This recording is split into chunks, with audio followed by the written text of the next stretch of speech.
Okay, welcome back, Nine World Chronicles, and man, I wanted to get into this today. I'm very excited about, talking about living mythology. That's really what this channel is all about. Is separating the idea that ancient mythology and modern mythology are somehow so different, right? I actually fundamentally do not believe that. So I wanted to take a moment to kind of attack or talk about really this piece of work here, and this is the new Warcraft announcement. Like the new Warcraft game is coming out on March 2nd. And I don't know if you guys realize this, but Warcraft it's some really high-end mythology for a lot of reasons. Like this really gets into like some pretty incredible myth building overall. I really got to give them their props because they don't, it's not all 100% unique mythology, but in a sense, like it is, right? They're not rehashing anyone's mythology, but I do think they're leveraging some kind of established archetypes to build a really unique world. And I think at some point,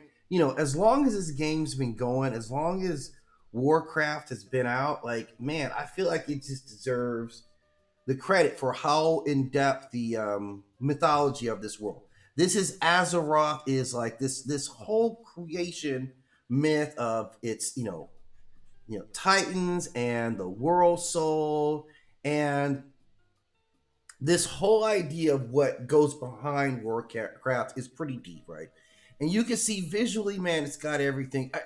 I'm seriously debating whether I'm gonna pick up, because the problem is I don't be gaming like I used to game, right? So even when I buy games, I don't be gaming like that anymore. Not seriously. I actually spend a lot of time doing this, streaming and stuff like this. So I haven't really been gaming. So I'm like, man, do I really want to pay even, you know, man, even like $50 for something that I ain't gonna really play, or am I gonna try to dedicate some time? I don't know. But right now, Warcraft is looking really dope to me, and like they really sell it as what it is. It's his own mythology. Like it's pure. It's as pure a straight up mythology as it actually gets, man, and it really deserves the respect. Now, this is a universe that contains these things called world souls, and it's his cosmic beings that are inside of the planet, like gestating, literally, right? And the most important one of these is Azeroth, and this is a titanic being that these other beings, the other titans, they are cosmic beings of order, and they travel around the universe shaping worlds and awakening these souls. Now, I don't know why they're awakening these souls, but they are. And among those titans, you have Amthal, who's the high father of the titan. This is a time bending cosmic archetype. So the titans themselves impose order on chaotic worlds. That's not a new concept, right? We absolutely have seen titans putting down cosmic order by any means necessary. That's the whole idea of the Greek Olympian ideology, is that they were structuring the chaos and like forcing the chaos into get down there and do what I told you to do, right? Fundamentally, this is the Mesopotamian gods carving, the cosmos from, the abyss. This is the, Gnostic demiurge imposing structure. So this is 100% what this myth is, and it fits 100% in that framework of the Greek myth. So it suits a lot of the ideology about it, right? And then of course visually, like it's a mix of different types of species, and like I said, I've messed with like getting it before, and there's some reason I don't know if it changed formats, but I'm a PC gamer, right? So I don't know. It just seems like it wasn't on Steam back in the day. I don't know, but there was a reason I didn't get it. And it's in the iteration that I saw it in. There was a I didn't. It wasn't like an easy get for me. So that plus I was like, I ain't that interested, you know. And then seeing the movie, it kind of starts to reveal a little bit of it, and it I don't know if visually it translated as well. Maybe some people thought that, But it was a bit of a distraction to me. But anyway, maybe that's why I didn't start really getting into the mythology. So the first thing is you have the first corruption.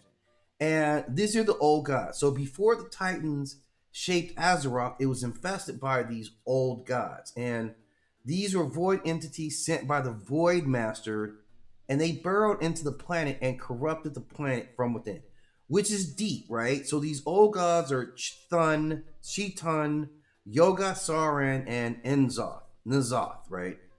And this is pure like Lovecraft energy. Like if you kind of like, obviously that sounds like Cthulhu, right? Like right off the bat, Azeroth. Like it's very much channeling Lovecraft energy. Like 100%.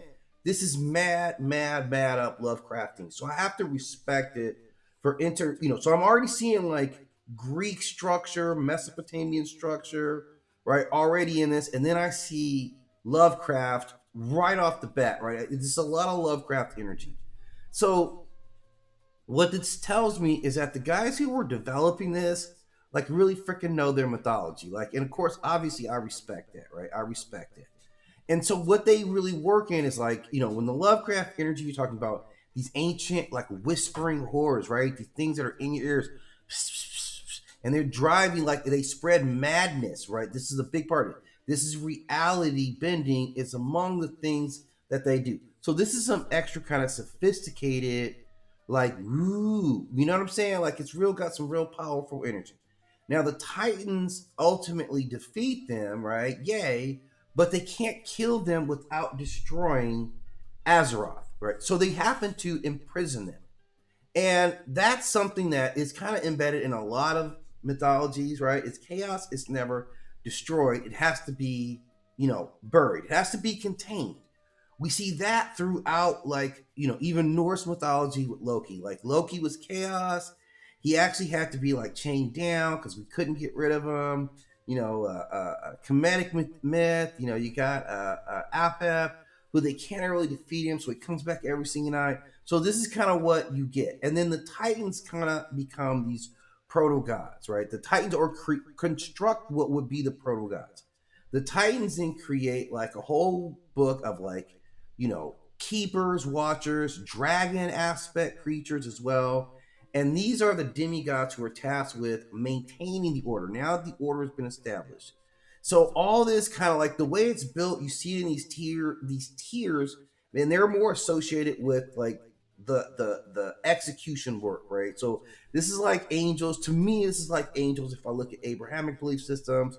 This is kind of like the Orishas, like, Olodumare from Yoruba beliefs. Olodumare is at the top, and the Orishas are the ones who are the forces that actually, like, they do all the tasks. He's not talking to you, right? That's why you bring your offerings to them, because he's not trying to hear what you're trying to say, right? So this is how, like we see, like, order creates this hierarchy that it needs to maintain it, right? So, and it's weird because in hierarchy itself kind of creates rebellion itself, right? So this is kind of what we're getting out of the series, okay? And I think it's deep. I think he's doing a great job with this.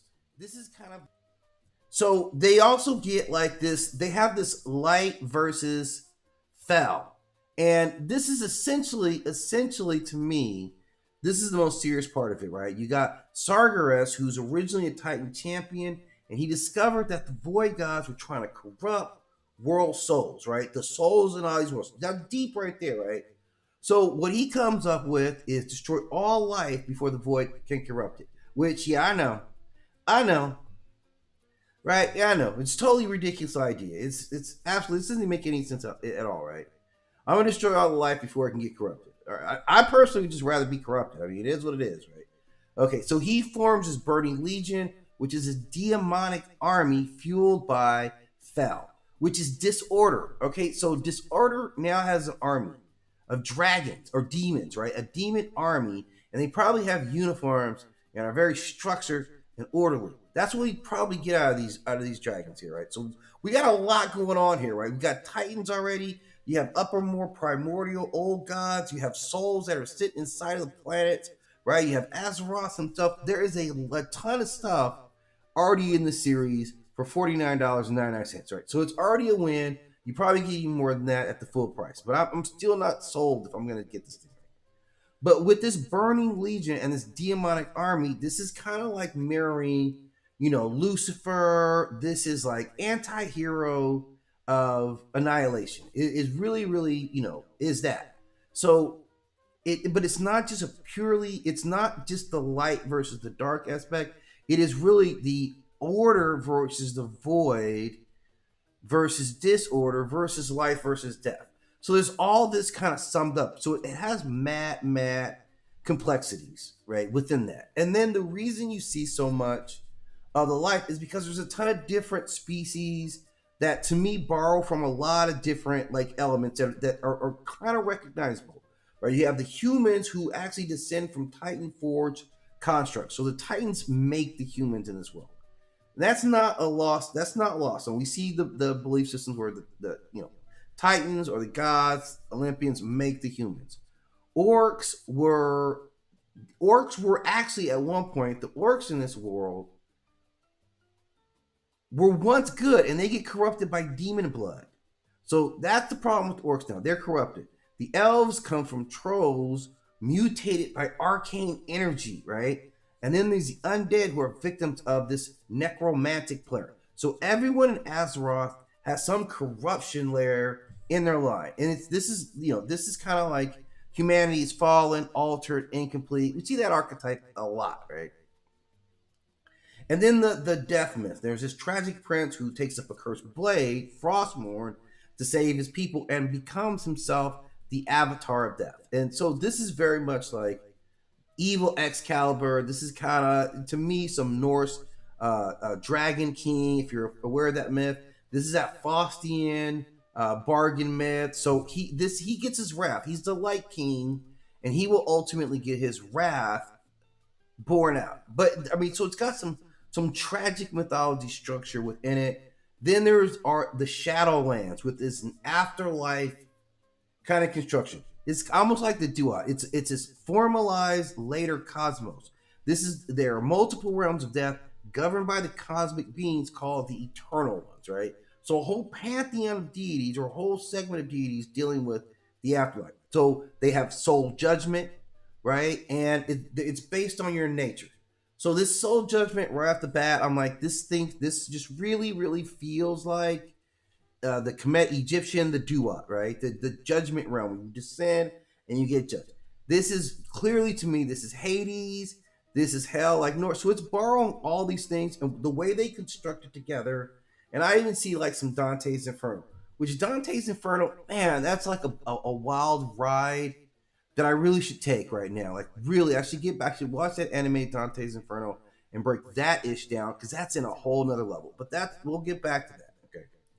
Then within that, there are 6 cosmic forces that defines the Warcraft cosmology, and that is essentially light, void, order, disorder, life, and death. And each one has realms, has armies. They have god tier beings. So this is like a massive like pantheological system, right? All forged into this one role-playing game where you can come in there and play by yourself or join with your crew. So it's great social structure as well.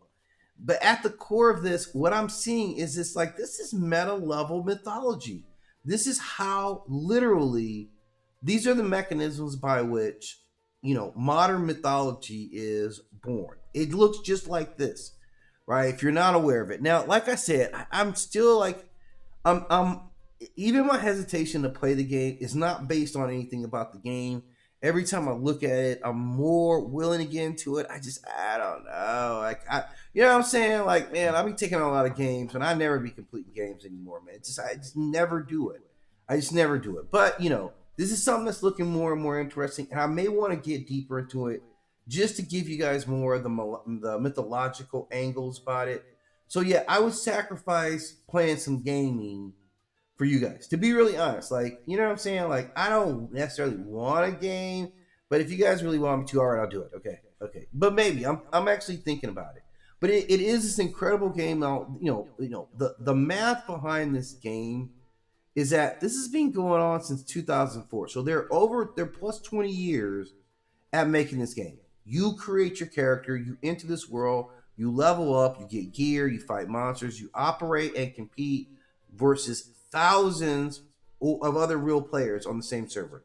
So it's this is really like a living myth engine, which actually, man, like we'll document this stuff in 100 years because this is a way that we're kind of massively digitizing gods. Like all the gods are up. I mean, they're reflected. Like the true, they're not saying the names, but the essence and core of some of the mythology. So obviously, the archetypes of what we're used to in gods are there. You have alliance, fractional conflict, right, between like the alliance versus the horde, which primarily represent the two parts.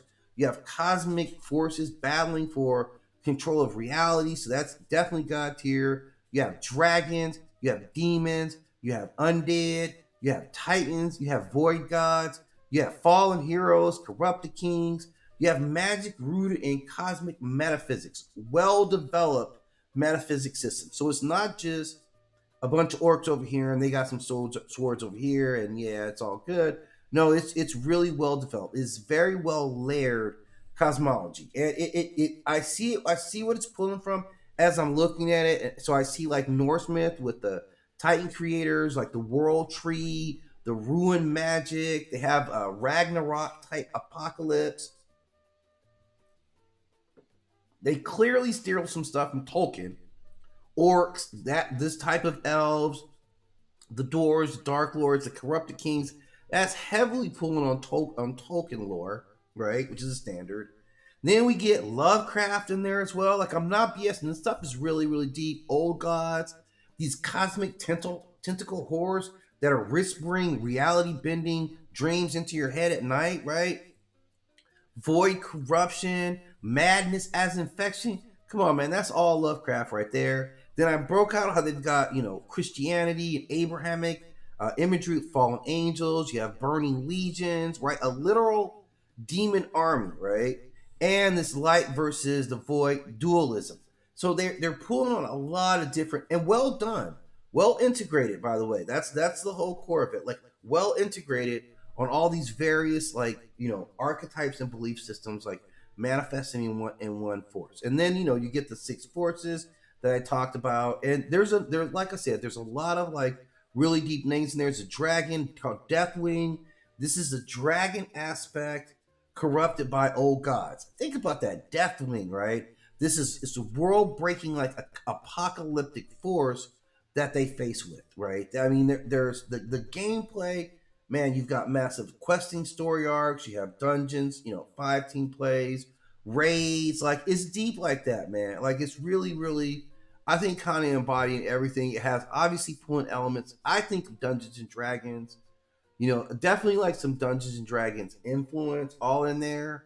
And like I said, it's got me torn right now. I don't know. I'm just being I'm being honest with myself, man. I'm being really honest with myself. Like, I feel like I barely have time to do anything. You know what I'm saying? I'm doing stuff all day long. And I feel like I barely have time. So I don't know if I can take on a game and building a character and actually going on quests and like hanging out. It's time before I do it, right? So maybe, I don't know, maybe. But like from a standpoint of being mythology driven, man, this is right 100% up right at my alley, man. I think it's very well done. I think it at least preserves a lot of the archetypes that we talk about, if not directly the deities. Like a lot of the things that they talk about or are represented there, like the cosmic forces, Zoroastrianism, Kemetic beliefs, Ma'at, Ifa, all those things like are bound up in the series in a pretty impressive way. So I decided earlier I was just kind of like talk about some of the new stuff that's happening. Like again, this is not Myth Lab. This is living mythology right now. It's what I'll call this later night segment, right? Just to kind of address that both halves of it. Talk a little more ancient mythology today. Talk a little more modern mythology. But that's where it is. Like I said, it is more than just fantasy lore. This is creation myth. This is like I said, oh gosh, Cthulhu. And you can see the handprints all over it. So I'm gonna be back tomorrow. I'm gonna be back. Okay, so what'll happen now is I'll probably start the late night mythology feed in a couple hours, and then I'll just be back. So that'll play tonight. I'll wake up in the morning. I usually like to do the Morning Grind Mythology, which is kind of a different feed, a little more inspirational stuff. So I like to start that off going in the morning, and then I'll be back to do like the Myth Lab tomorrow. And I did entropy today. And I want to say I know who I'm going to do tomorrow, but honestly, right now I don't. So I'm going to line that up. But I'll have something interesting. I'll let you guys know as soon as I get an idea of what I'm going to feature. So at any rate, thanks for stopping in. Hit the like and subscribe. You know where I am. If you want me to look at something specific, drop in the comment section. It's always appreciated.